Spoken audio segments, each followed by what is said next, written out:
की हाल ने सज्जनों मित्रों भराओ। अज थोड़े वास्ते व्लॉग लैके आए हैड सुलेमान की।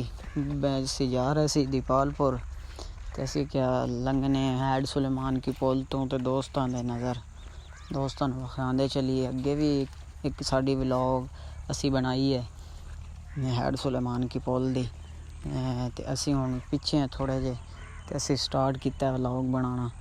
असी दोस्तों की नज़र मैं क्या दोस्तों विखाते चाहिए कि हैड सुलेमान की पुल ते तारीखी मंजर है काफ़ी पुराना कह सकते ने। जदों अंग्रेज़ां ने हुकूमत की सी अपने हिंदुस्तान ते पाकिस्तान दों ते मुगलों तो हुकूमत खोई सी उस दौर दे विच दोस्तां नूं दसदा चलां कि हैड सुलेमान की एक नवाब सी उनके नाम ते तमीर होया सी। नवाब दा नाम सी मोहम्मद सुलेमान।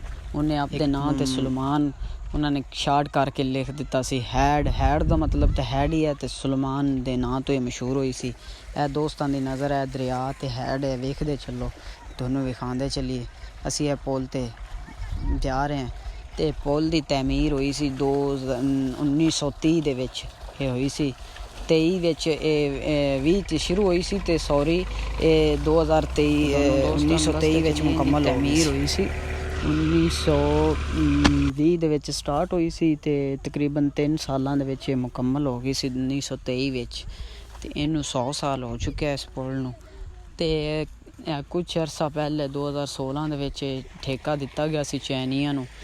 उन्होंने आके इस पुल का दोबारा मुआयना किया सी तो उन्होंने यही गल की है कि ये पुल तकरीबन 100 साल होर भी नहीं जाती। इस तरीके का इहदे विच मटीरियल इस तरीके का सीमेंट इस तरीके की बजरी हर चीज़ इहदे विच इस्तेमाल की।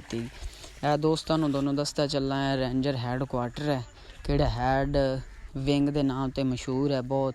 यह दोस्तों विखाते चले यह रेंजर पब्लिक स्कूल है ते ए वेखो जी ऐसी नाल जा रहे हैं। मैं क्या दोस्तों विखाते चलिए कि इत्थों बड़े बड़े इन्हां दी सिटी बस जाती है कि बच्चों लैके जाती ते लैके आती ते ऐसी हुण अगे क्रॉस कर गए हैड तो अगे असी बाहर निकले हैं हवेली वाली साइड ते असी जा रहे हैं।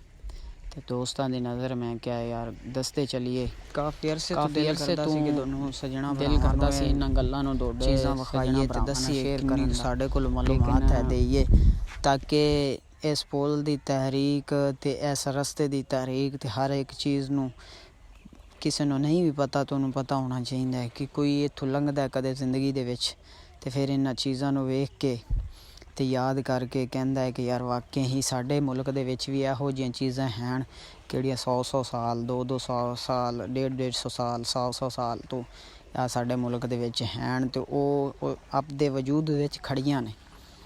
ते तारीख दे विच ये चीज़ां आपां इन्हां चीज़ां नूं मैंने नहीं देंदे ते तारीख दे विच ये चीज़ां जाके तुसी उठाओगे इन्हां दी हिस्ट्रियां ते दोनों पता चलेगा कि किन्नियां को सौखियां ते किन्नियां को नायाब ने ते लोग इन्हां नूं किन्नी चाहत नाल वेंदे ने।